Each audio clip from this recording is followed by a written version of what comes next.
आज का भोपाल एक सामान्य शहर दिखाई देता है। यहाँ लोग अपनी रोजमर्रा की जिंदगी में व्यस्त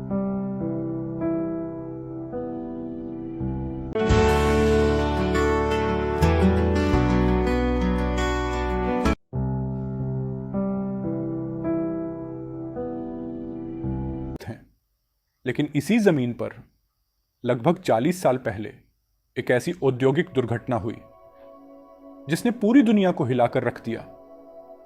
इसे हम जानते हैं भोपाल गैस कांड के नाम से। एक ऐसी रात जहां मौत हवा बनकर आई थी। 2 दिसंबर 1984 की रात सब कुछ बिल्कुल शांत था। लोग अपने घरों में सो रहे थे। उन्हें जरा भी अंदाजा नहीं था कि कुछ ही घंटों में उनकी जिंदगी हमेशा के लिए बदलने वाली है।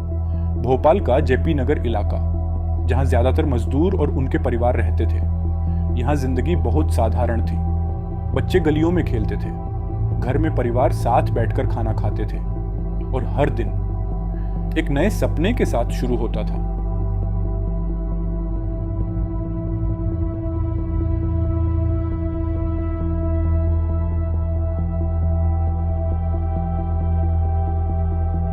यूनियन कार्बाइड फैक्ट्री इन लोगों के लिए रोजगार का साधन थी, लेकिन किसी ने यह नहीं सोचा था कि यही फैक्ट्री एक दिन उनकी जिंदगी छीन लेगी। यूनियन कार्बाइड इंडिया लिमिटेड, जहां कीटनाशक बनाए जाते थे और इन कीटनाशकों के निर्माण में इस्तेमाल होता था मिथाइल आइसोसाइनेट, जिसे MIC कहा जाता है। यह एक बेहद खतरनाक रसायन था जो अगर हवा में फैल जाए तो कुछ ही मिनटों में इंसान की जान ले सकता है।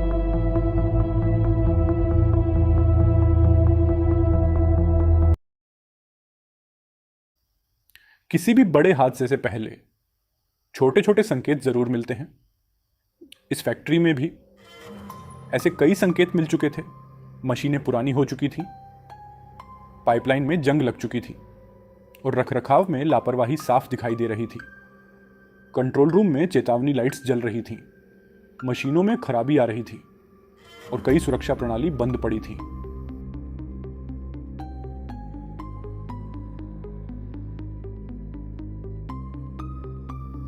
कुछ कर्मचारियों ने इन खामियों की ओर ध्यान भी दिलाया, लेकिन उनकी बातों को गंभीरता से नहीं लिया गया। जवाब यही मिला, सब कुछ नियंत्रण में है।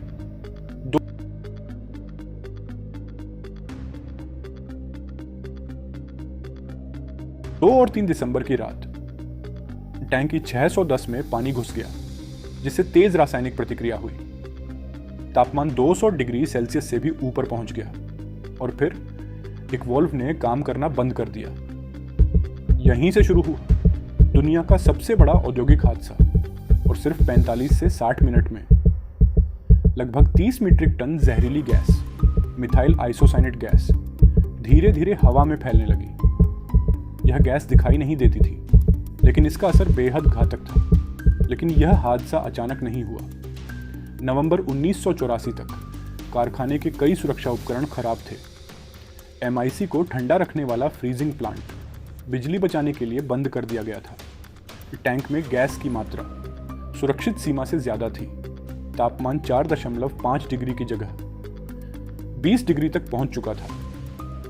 और सबसे हैरान करने वाली बात, सुरक्षा मैनुअल अंग्रेजी में थे, जबकि ज्यादातर कर्मचारी अंग्रेजी नहीं जानते थे।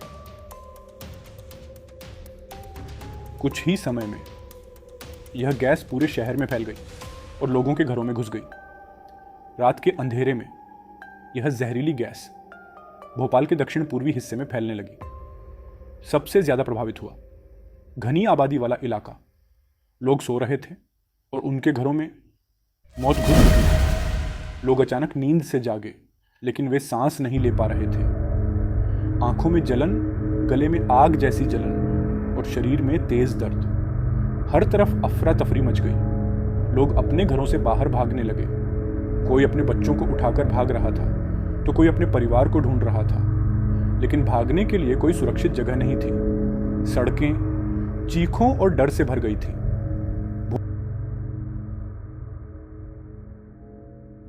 भोपाल का हमीदिया अस्पताल कुछ ही घंटों में मरीजों से भर गया। डॉक्टरों के पास न तो पर्याप्त संसाधन थे और न ही इस गैस का इलाज। मरीज फर्श पर पड़े थे, हर तरफ दर्द और चीखें थीं। डॉक्टर अपनी पूरी कोशिश कर रहे थे, लेकिन हालात उनके नियंत्रण से बाहर थे। मृतकों की संख्या को लेकर आज भी अलग अलग आंकड़े हैं। शुरुआती आधिकारिक आंकड़ा 2259 मौतों का था। मध्य प्रदेश सरकार ने 3787 लोगों की मौत की पुष्टि की। जब सुबह हुई तो भोपाल बदल चुका था। सड़कें लाशों से भरी थीं, घर खाली हो चुके थे और हर तरफ एक अजीब सा सन्नाटा था।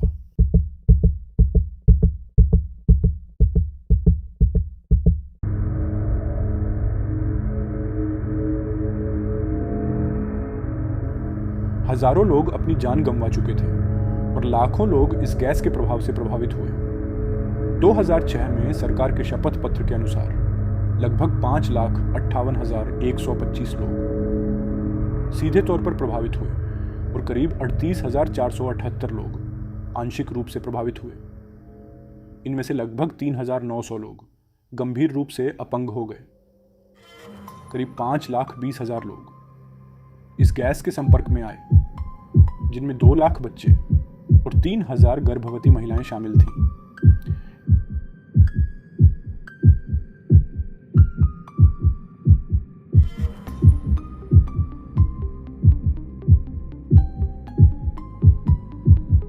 इस हादसे के बाद सबसे बड़ा सवाल था, जिम्मेदार कौन है? कई जांच एजेंसियों ने जांच की, लेकिन आज भी इसका पूरा सच सामने नहीं आ पाया। 7 दिसंबर 1984 को यूनियन कार्बाइड के सीईओ वॉरेन एंडरसन को गिरफ्तार किया गया, लेकिन सिर्फ 6 घंटे बाद $2,100 के जुर्माने पर छोड़ दिया गया और वह कभी भारत वापस नहीं आए और उनके साथ जवाब भी चला गया।